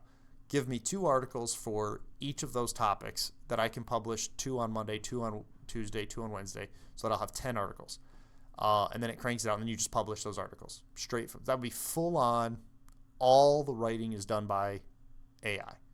I think obviously we all would agree that that's a bit much. Like, I'm not sure that we want that. Although, I will say this, it would probably be more accurate than most of what you get online right now. I think if you did that, by the way, the AI aspect of it would be evident. I think you'd see it. However, then there's the other side of the spectrum where you get people who are kind of like old heads who are like, it's not a real, you didn't write it if you didn't come up with every word and you didn't, it's at a point now where I talked about this a few weeks ago, actually, in my artificial intelligence podcast that I did. But it's at a point now where some people are intentionally misspelling words so that it doesn't look like they used AI. And I think that's where we're getting to an absurd level of technological advancement where I think what we have to do is look at artificial intelligence as what it is. It's a tool. And so I personally don't see a problem with me sitting down and writing an article and then saying, I don't like the editing process. I never was that great at grammar and punctuation. I'm better than most probably, given the fact that I have a master's degree. And I acquired that well before AI existed. But there is a certain tediousness to, is that a word? I don't know. Run it through AI. There's a certain tediousness to, like, you write a whole article, you get that creative aspect out, and then you have to reread it all and look for punctuation and does it sound the way I want it to sound. You can just put it through ChatGPT and have it correct it. And so I think that's fine. I think your ideas are still there. You do have to watch though, because it will, like if you're trying to write a controversial article where you critique somebody, AI will try to take the edge off of it, and you got to tell it, hey, leave the edge on this. I use ChatGPT. I'm actually thinking about switching to a different one. I think it's called Venice. I don't know. I just came across it the other day. But a lot of restrictions on ChatGPT, and I have never used a different one, so I'm thinking about shifting. I'm going to start using it and see how it goes. But I don't see any problem with that. And then, like what I did with Suno, the creating the entire album, I'm not sure where that falls in this creative aspect, because I wrote the lyrics to those songs, and I even used ChatGPT to help with those lyrics because I wrote them out, but I don't know how it's going to fit with the music. So I had ChatGPT help me, like if I had a line that was too long or the syllables didn't work quite right, or if something was missing that maybe I could have emphasized more. I let ChatGPT work back and forth with me, and then I put those into Suno, and Suno did everything else. All I did was generate. So like, I would say the most AI generated content I'm involved with is that music generation. And listen, if you are a musician, a singer, even a writer of music, that's a problem for you, because I've noticed recently that a lot of the music I listen to on Spotify is AI generated. And it's better. Like, to me, as a novice, I'm not sitting there going, oh, that guitar doesn't sound right, like, or whatever. Like, and I remember one of my songs, if you pay attention closely, there's one point where I don't know why the AI generator did this, but there's one point in one of my songs where the male voice, literally, like, in the middle of a word that it's singing, it switches to a female. It goes from male to female, and you're just like, unnecessary, wildly unnecessary, but it doesn't sound bad. But if somebody who's listening to it from a technical eye, they'd probably be like, yeah, okay, so that's probably one of those things that I wouldn't notice, but other people who are good with music and vocals and stuff would go, like, that's obviously AI. So it does raise this question, though. Where's the line with artificial intelligence, and how much can you use it? Like, I look at how I did it with the music, and it just feels too easy. Like, I wrote it and it did everything else, and it feels like, and even some of the writing it helped with, so it feels like I used it too much. But then the product, I'm like, the product's inspirational. It does come from like, for me personally, the album that I created came from a place of trying to inspire and reach a community that generally doesn't get emphasis, and probably never will get emphasis in the music world. It's probably not that marketable. And so in that respect, I think it opens up the door, or breaks down a barrier to entry for average Uncredible people. And so I love it for that reason, because, like, if you have, like, let's say you are a very creative person, you're very imaginative, but you're not very technical, right? What's wrong with voice to text speeching a story that you've come up with in your head, that you've always wanted to write a book, but you're terrible with spelling, you don't type very well? What would be wrong with you vocalizing your story and then having ChatGPT edit the story, and then you published it as a book or an ebook or something, and it inspired people, and they got invested in the story, and you made a lot of money off of that? What's wrong with that? I'll tell you what's mostly wrong with it is that big corporations are going, hey, something that we used to have a stranglehold on, we're losing that stranglehold on it. And so, like, I look at it as an advantage to average Uncredible people to be able to get their voice out. And then I compare it to the printing press, because back in the day, to get your works of writing out was very difficult. Like, it was a hard thing to do. And then when the printing press came along, you were able to mass produce writing and spread it throughout the whole world. And, in order to get a copy of something, you would have to hand write it all out. And now you don't have to do that. And so all of a sudden, that aspect of, like, somebody who had thought about writing their thoughts down and getting their thoughts out to the world would have looked at the world as something almost impossible to tackle. Like, how would I get my thoughts on the King of England? We'll use like news and written news media as an example. Like, let's say I have thoughts on the King of England in, I don't know, the 1400s. How would I express that to the people, right? There was such a huge barrier to entry, and you wouldn't be able to do it, and so you probably would just never write it. But now, like, when the printing press came along, you're like, I could write it once and then get it out there. All of a sudden, it opens the door to you being able to do that. And obviously, the internet, in now AI, is opening doors to people who have maybe limited ability in certain areas, but they do have the technical ability or the thought processes in another area, that the ability to get it out there was not there for them, but now with artificial intelligence, it is there for them. I'm not sure that's a terrible thing. I think I am a big fan of that, and that's one of the reasons I started this podcast and started writing again, was because the technology has moved, like, for the video and like I talked about, the thumbnail images and stuff. It's one of the things that said, hey, if it's that easy to do that and I don't have to spend time on that, and I can just focus on the podcasting or the article writing, I'll do that. And then just on a whim, because of how far AI has come, I started toying around with that Suno music generator, and now I'm going to be putting an album on Spotify, which is just like something that's completely impossible to me 5 years ago, right? Just not even within the scope of anything I could do. I personally would have had to search through song after song after song to find something that would kind of get close to the idea of what I'm trying to put out there.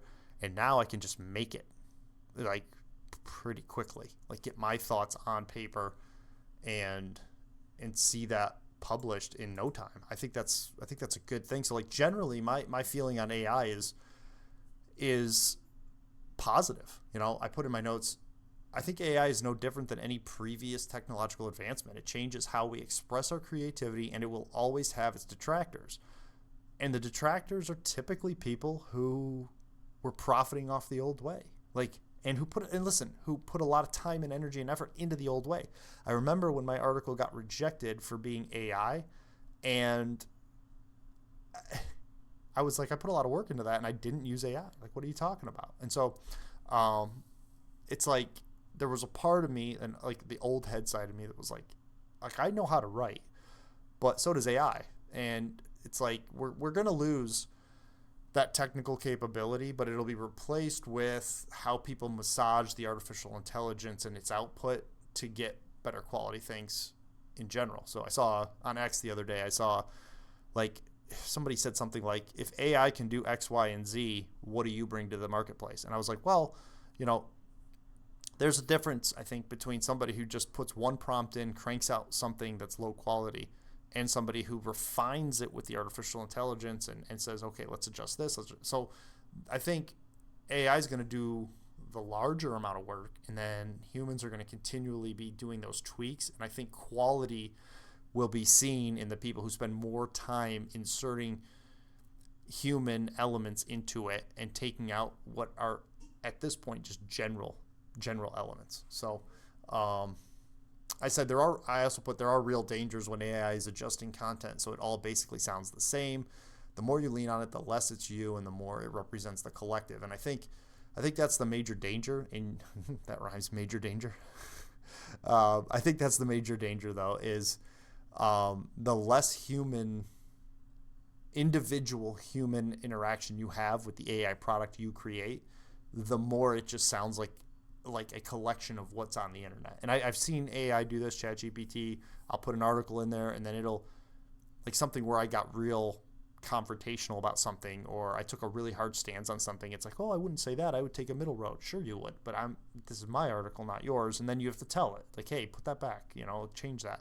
Another thing I've noticed when I've used it is I tend to write longer paragraphs, and AI loves to turn that into like choppy sentences for Substack. And sometimes I leave it, sometimes I don't. Listen, I've published a book. I've written tons of research papers.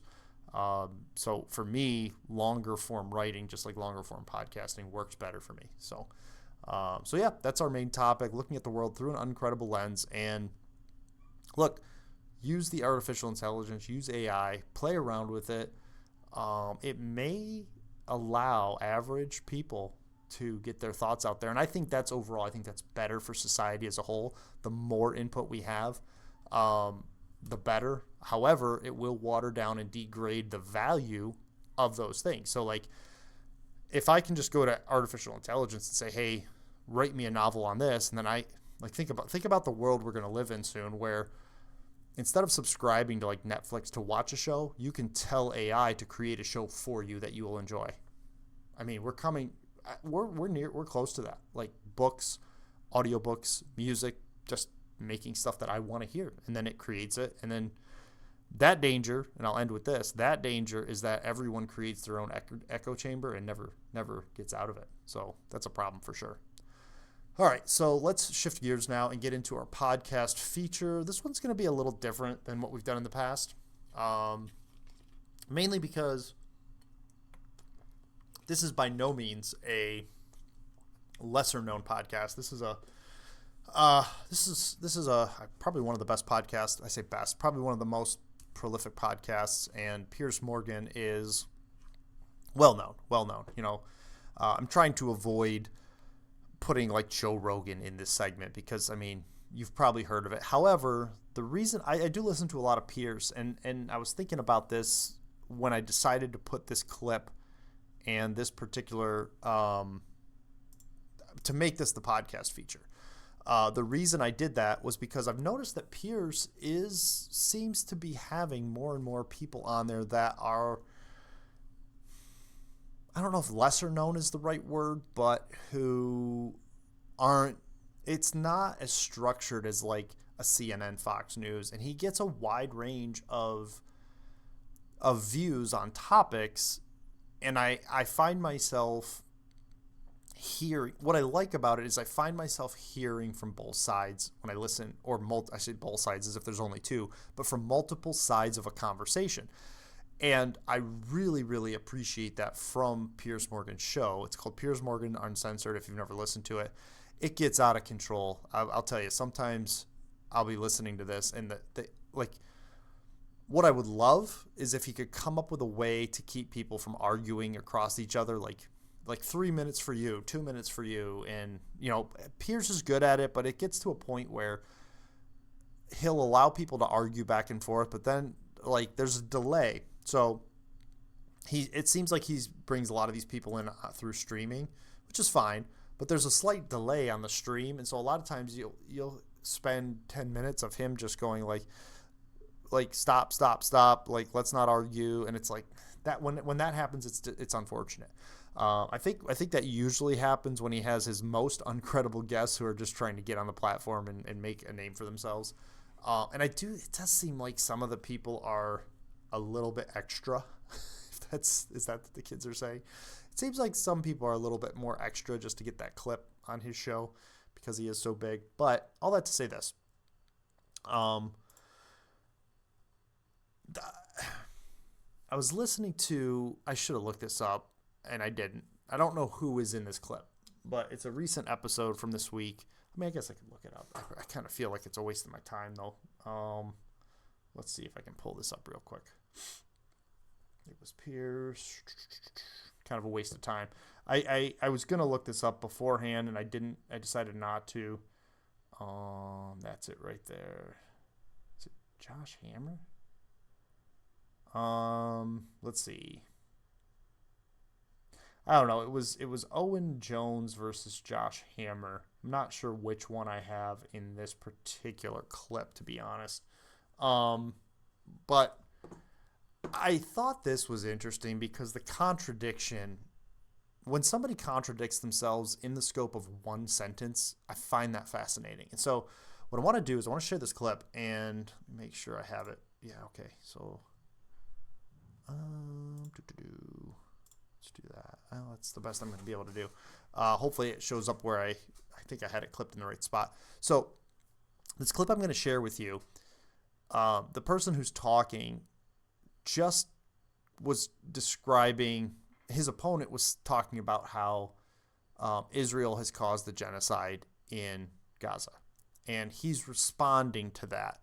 And I love the way he does this because it's so contradictory. And it's really a microcosm of how people think, and how we have a bias towards our own viewpoint, and it's invisible to us. But listen to this.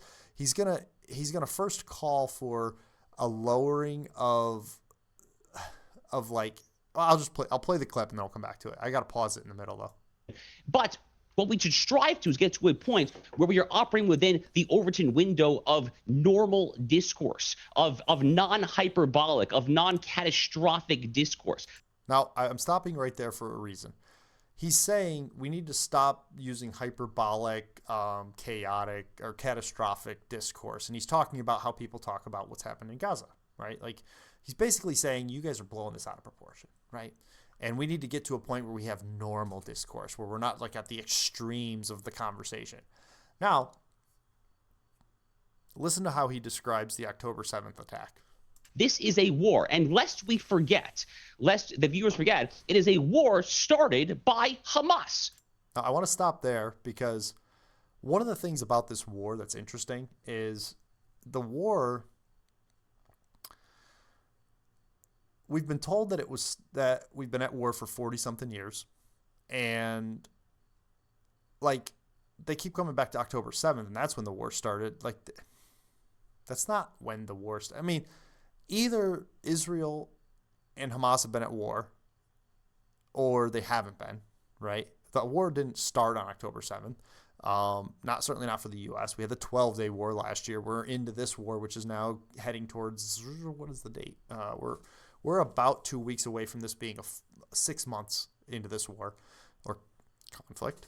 So it's like the conversation on this is weird. But remember, he said we need to get away from hyperbolic, catastrophic discussion. And now he's going to describe what happened on October 7th. It was a war started on October 7th, 2023. Lest we forget, there was a ceasefire, a full ceasefire in Gaza on October 6th, 2000.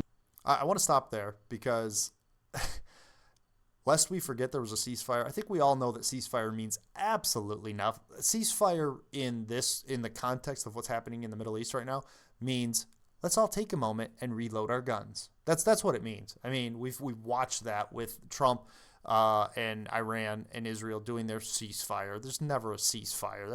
That's all bull crap. We know that. We've seen that over the last 6 months.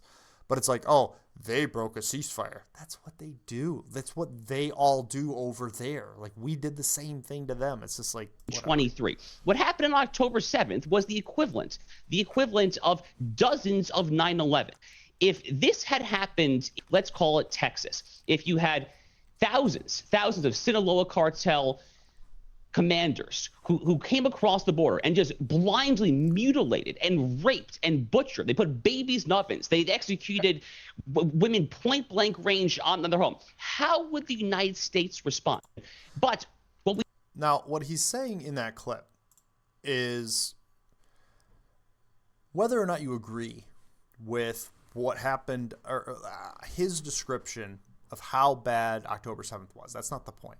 The point is he's in almost the same breath. I mean, literally the same breath saying we need to get away from hyperbolic, catastrophic conversation. And then in the same breath, he's going to turn around and say what happened on October 7th was dozens of 9/11s. And that description in terms of death count or whatever may be true. He says babies being burned, and then the person he's arguing with will say that was one person, etc. I don't know the details, but what I found fascinating about it was to lecture your opponent on hyperbolic, catastrophic language, and we need to get back to normal discourse, and then to say that in the next breath is wild. It's wild. And what I wrote was I wrote in my notes, it's only genocide when they do it. Because it's like they don't like the word genocide. And I don't know the legal definition. I don't know. Like, I've heard the argument on both sides, and it's like it seems like when the people who are arguing, when somebody says it's a genocide, what's happened in Gaza is basically a genocide. Then the people who disagree are like, it doesn't reach the level of the legal level of a genocide. It's like, do you hear yourself, right? Like, it's like when you're defending whether or not the killing reaches the level of genocide, you do realize morally and ethically where we're at that point, right? Like, it's close, but not quite. Like, I mean, what's the argument, guys? What's the argument? But then to say, how dare you call what happened in Gaza a genocide when what happened on October 7th was 12 9/11s? Like, either we are or we're not getting away from hyperbolic, catastrophic discourse. And it's like, again, I go back to the reason I wanted to share this clip is because it just shows how people are looking at things from their own perspective all the time. And it's so hard. Like, when I listen to these shows, next week I am going to spend quite a bit of time talking about Candace Owens' debate with Andrew Wilson. I've seen clips. I haven't watched the whole thing, so I'm going to refrain from commenting this week on it. It's actually going to be my long run today. I'm going to listen to that.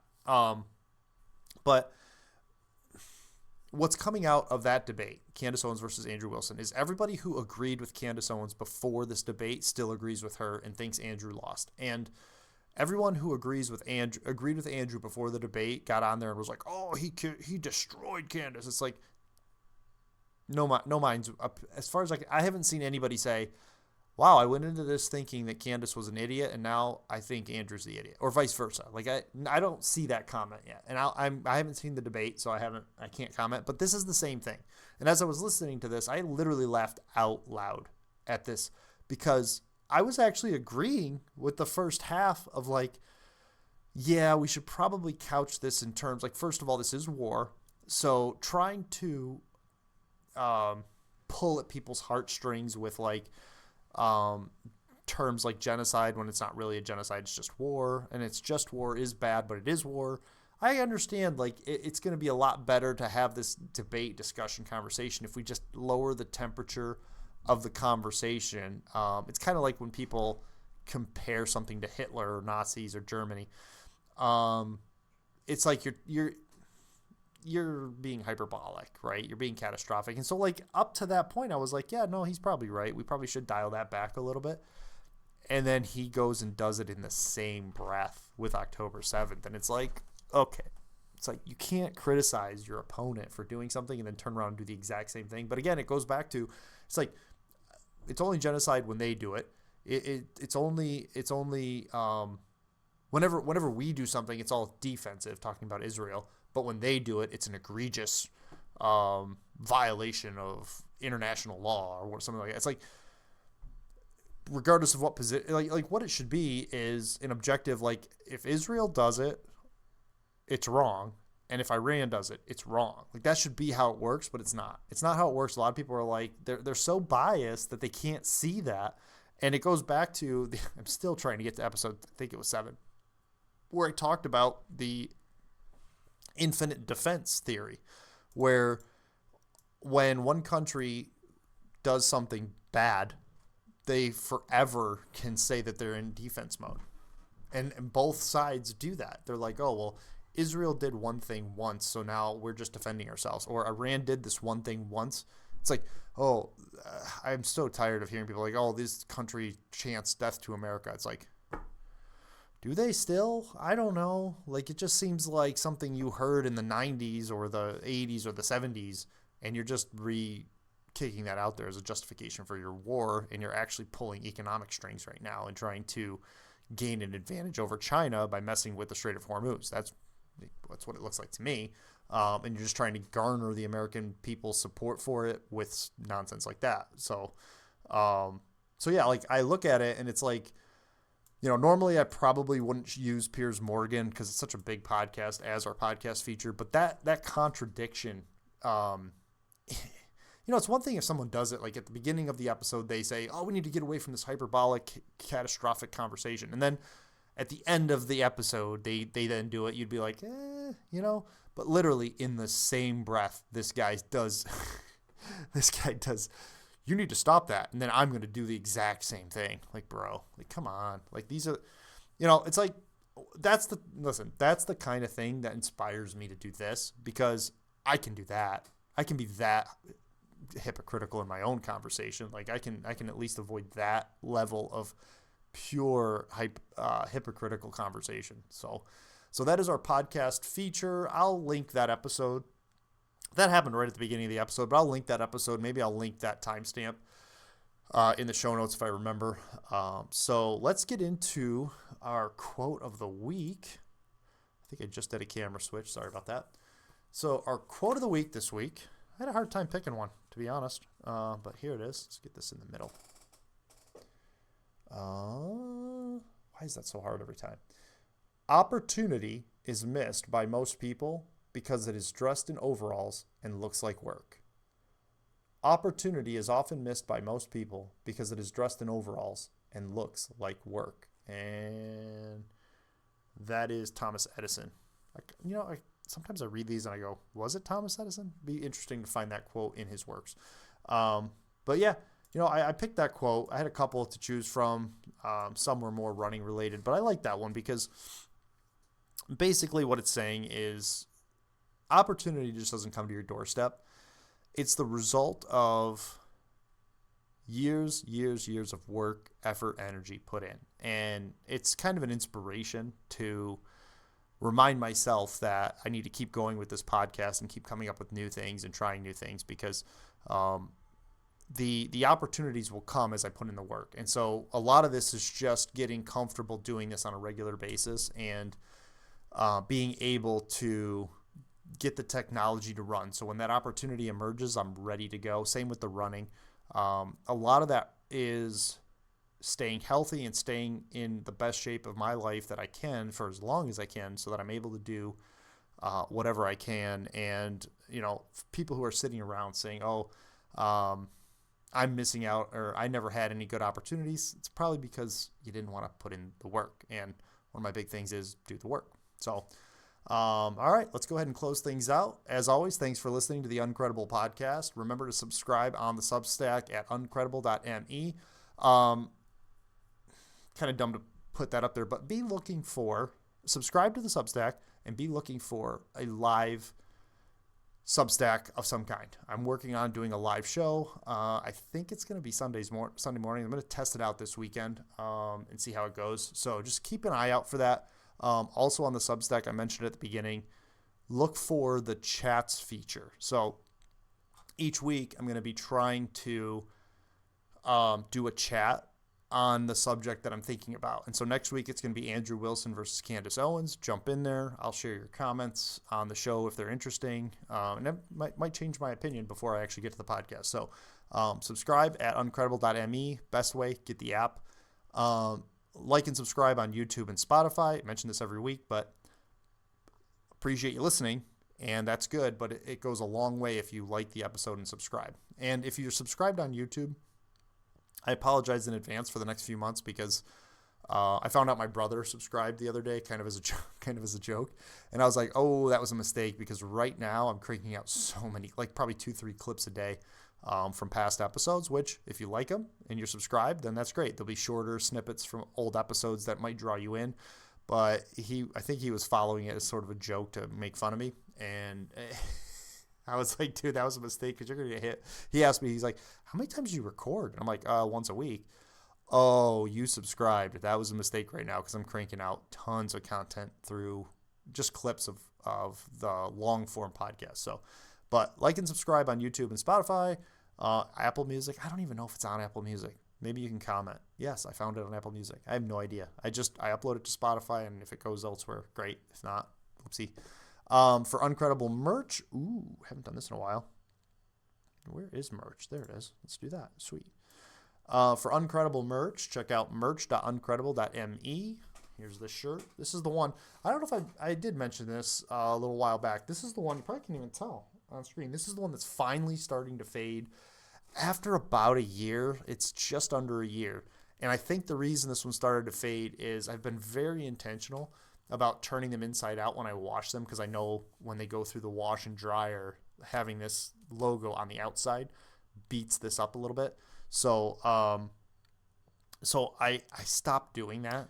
My recording froze there for a minute right as I was in the middle of this conversation, but I stopped turning them inside out to wash them, and that's when it started to fade on me a little bit. But Uncredible merch is merch.uncredible.me. It's on Redbubble.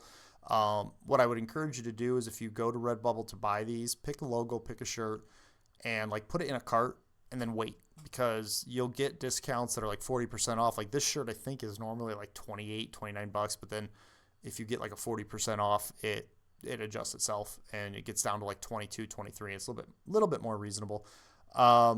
So that is merch, and let's do that. What else we got? That's pretty much it. Oh, follow on Instagram at Jeremy Lundmark. I'm still posting. I've been a little bit weak on the Instagram lately, so still follow there. I've been posting as much as I can, but my running is limited to about 4 days a week now, 3 to 4 days. So I've been putting some stuff on there, but not a lot, and all that stuff gets put on the Substack as well. I am getting a little bit more involved with X, at least I'm trying to. I just don't understand X. It almost seems like with X, you have to be involved. Like you have to pay, and I'm not going to pay any social media, at least not at this point. So there's pretty much put it this way, Instagram, Substack, and X, YouTube, at Jeremy Lundmark. You'll find me. Links in the show notes. And as always, thanks for watching and listening. And remember, stay uncredible. We are the night shift, swing shift, day shift, no quit, no quit, no quit. Building their world while they talk about us, talk about us, talk about us. We are Uncredible. We are the night shift, swing shift, day shift, no quit, no quit, no quit. We are the night shift, swing shift, day shift, no quit, no quit, no quit. Building their world while they talk about us, all they talk about us. Educated, experienced, still not credible, so we embraced it. Now we're uncredible.